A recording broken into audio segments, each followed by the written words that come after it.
The conclusion that I reach vis-a-vis the individual and civilization is this. Culture is not our friend. Culture is not your friend. It's not my friend. It's a very uncomfortable set of accommodation that have been hammered out over time for the convenience of institution.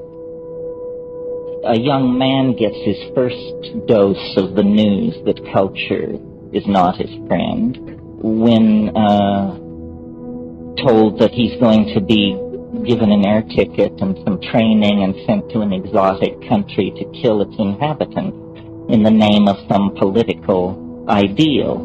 You have to be fairly dense not to get the message at that point that culture is not your friend. It is using you for its purposes. You would never dream of doing what it now proposes as the only conceivably right and righteous course of action. Well, that, a black and white, a stark and enormous of what I'm talking about. But I think every day, in thousands of ways, we betray our impulses toward wholeness, toward community, toward freedom, toward the spirit by genuflecting to cultural values that are squirrely or toxic or simply wrong-headed or obsolete. Culture is not your friend. It's an illusion. What kind of an illusion is it? And this sort of leads on to the other thing I've come to. It's a childish illusion, is the kind of illusion it is. Recently I had a physical examination with my doctor, and after it was all over, he leaned back in his chair and he said, well, most people your age in the 19th century were dead. Yeah, quite true. People live a great deal longer in the 20th century.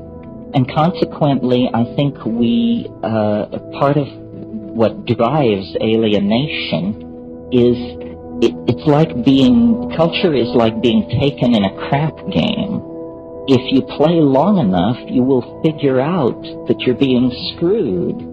And, of course, if you die shortly into the game, it never enters your mind. We are all, some of you may have seen the little saying that hangs behind bars in Minnesota, "We get too soon old and too late smart."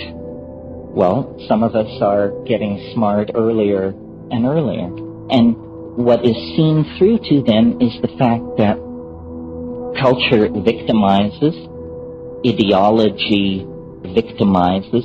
These things are all con game.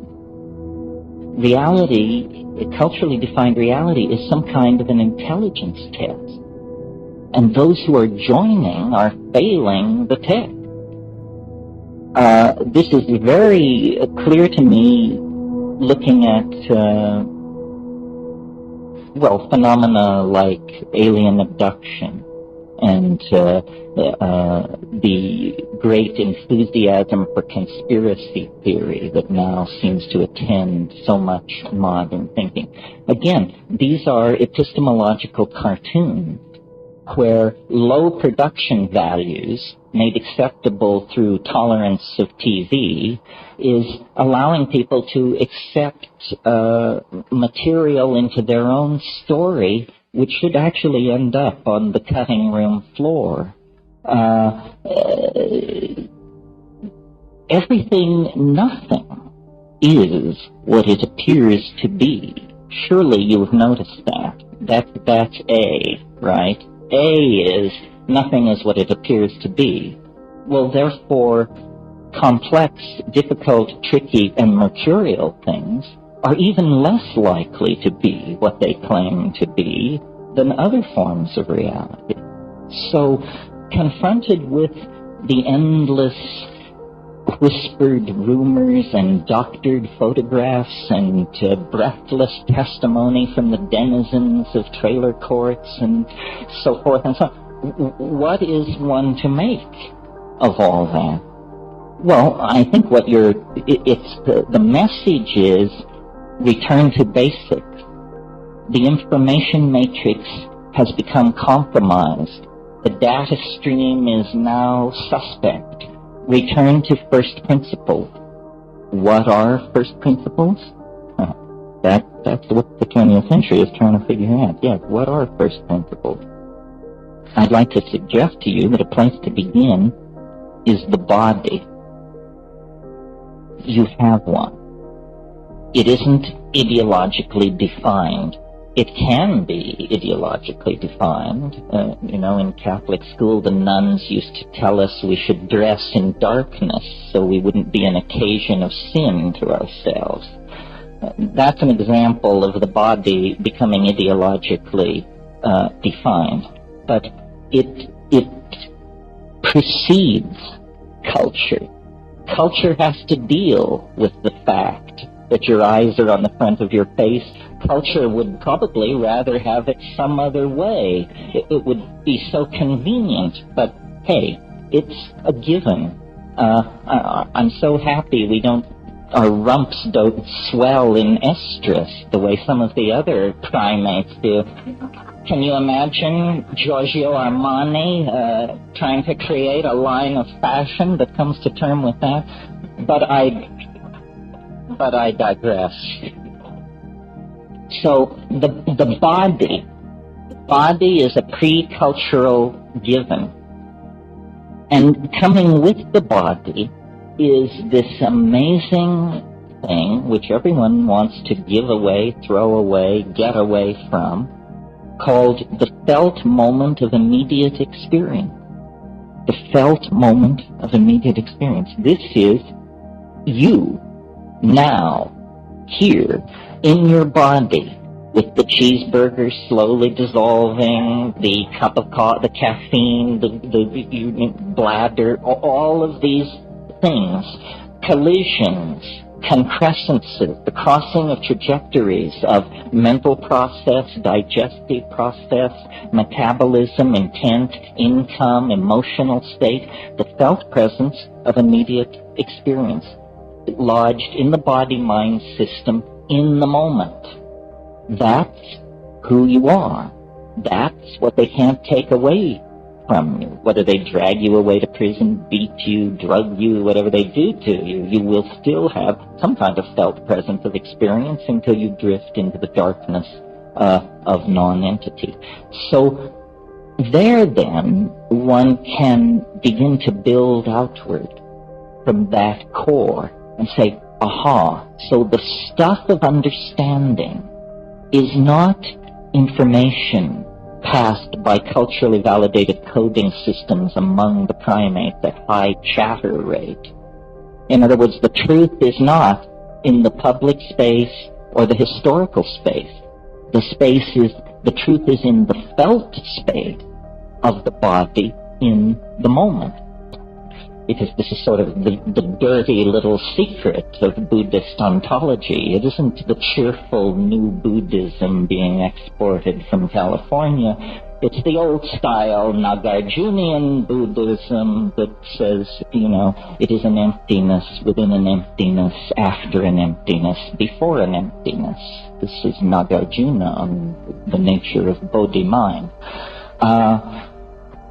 But interestingly, meditation, pursued not for years or lifetimes, but pursued as a cultural project over centuries, it leads not to a clarifying of this philosophical emptiness. The perfect metaphor for understanding this situation is a birth.